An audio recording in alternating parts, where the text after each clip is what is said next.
Maligayang kaarawan sa inyo, Pangulong Rodrigo Roa Duterte, mula sa lahat ng Pilipino sa buong daigdig.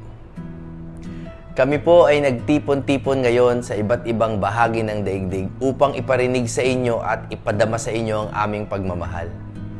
Kayo po ay naging isang tunay at ganap na ama, Tatay Digong. Ganap na ama na nagmahal, nagturo, nagdisiplina, at nagtanggol. At ngayon po, sana sa pamamagitan ng aming pinagsamang boses, kayo naman po ang aming maipagtanggol. Kailangan po marinig ng buong daigdig ang aming pagtutol sa ginawa ng iilang tao at sa pagsanla ng ating kasarinlan. Ngunit hindi po kami nababahala. Tapos na po kaming lumuha.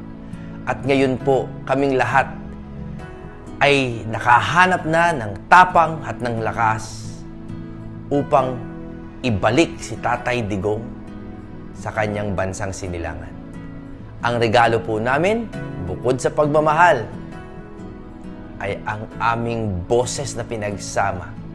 Maririnig po tayo ng buong daigdig na bumabati ng happy birthday kay Pangulong Duterte at ang aming boses na sumisigaw na hindi tayo saklaw ni numan.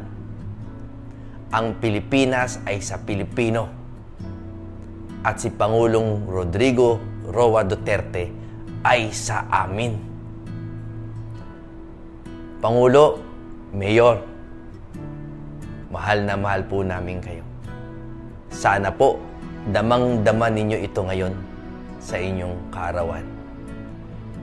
Happy birthday to our dear friend, our mentor, our father, and the one true President of the Republic of the Philippines, Rodrigo Roa Duterte. Ibalik niyo si